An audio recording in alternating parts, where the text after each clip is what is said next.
Skincare morning. Alam nyo na, busy ang lola nyo.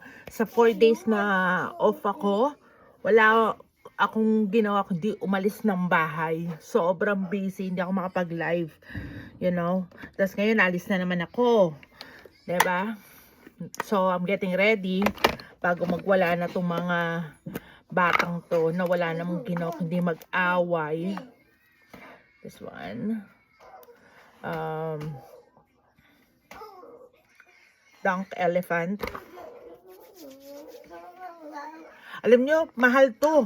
Diyos ko, unbelievable yung presyo. $85 sa ganito. $85. Ang mahal kaya ang mahal kaya bumili ng mga panlinis ng muka. Sobra. Ito naman, itong ginagamit ko na to. Nabili ko to online kasi napanood ko sa TV. Sobrang nakakaganda siya. As in, sobrang hindi mo na kailangan mag-makeup. Ito na lang. Sapat na. You know? Pero mamaya ko na ilalagay yan. And of course, hindi mawawala ang aking ang paborito ko. Hindi mawawala ang aking snail white. Ito, nung last time na umuwi sila mama ko, nung bumalik sila dito, nagpabili ako ng snail white. Sabi ko, bilang mo lang ako yung mumurahin yung mga sachet lang. Kasi sabi nga nung kapatid ko doon na nasa Pilipinas, sabi niya mahal daw yung snail white. Sabi ko, ma, huwag kang kumasos ng mahal, ng marami ng mga ganito kasi mahal. So sabi niya, so nung umuwi siya, nung bumalik siya dito noon, bumili siya, 6 na box na ganito. So, ang dami ko nga. Tapos, yung pag umuwi yung nanay ko ulit ngayon, next month, bibili ulit ako. Kasi mahirap pa ubusan eh. At saka pag binili ko yung online, sobrang mahal. Ang mahal ng presyo. Yun know? Pero maganda to. Sobrang ganda. Snail white. Ganda. Gandang-ganda ako dito sa snail white na to. I love this. Ah, nasa na yung takip? Ayun. So, ang ganda netong snail white. Sobra. Ito pa, isa pa to. Hindi ko na kailangan mag-makeup. Snail white lang, sapat na. At saka hindi ako pala makeup. Ewan ko. Hindi, what you see is what you get sa akin. Kung ano yung makita nyo, itsura ko, yun na yun. Alam mo, nagme-makeup lang ako kapag pupunta ako ng mga kasal,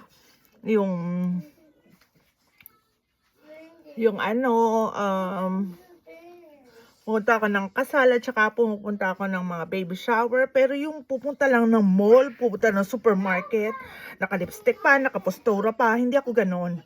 Hindi ako nag-aayos. Kung sa mga nakakakilala sa akin, hindi ako pala ayos ng hindi ako papalayos, hindi ako pakitang tao, hindi ako show off. What you see is what you get sa akin. Nag-aaway sila sa kama. So, hindi ako show off sa ganun. Binibilisan ko na kasi alis na kami.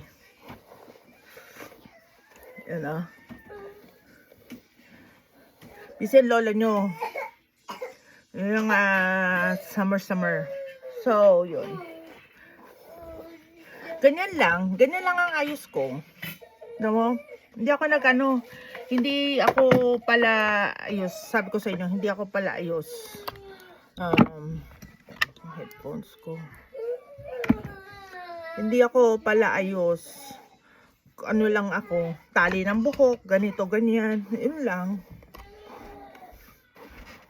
Ganun lang ang ginagawa ko sa buhay. Like, lalo na may 3 kong anak. Hindi ko na kailangan magayos. Hindi ko naman kailangan ng lalaki sa mundo. I don't need guys. Para, you know, para magustuhan ako. Sabi ko nga sa inyo, what you see is what you get. I'm not fake like this. Hindi ako kailangan magtago sa maskara ng iba. Yung maskara ng makeup. Ano lang, linis lang ng mukha, yun, ganun. Ganun lang ako. Linis ng mukha, dress up. Mahilig ako sa leggings, sa sweatpants, sa sweater. Kung malamig, sweater. Mahilig ako mag t-shirt. Yung komportable ako. Ayoko nung mga arte-arte na fit-fit na pantalon, ganun. No, I'm not, hindi ako maganon. Kasi ito, I dress how I want my kids to respect me. Hindi ako magde-dress ng mga sexy, mga ganyan. No, I'm not doing that. Just to show attention to everybody, I'm not doing that.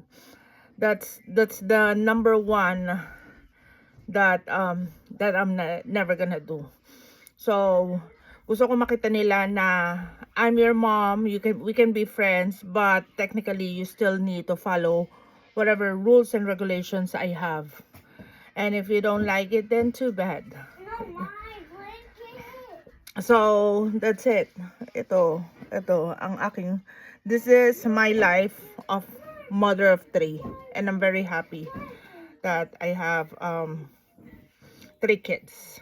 Makukulit, lagi umiiyak, nagkaaway. That's part of life. That's part of being a kid. So, yun lang. See you guys! Aalis na naman ang lola nyo. Hindi na naman mapakali. Aalis na naman. So, yun. Love you. Mwah.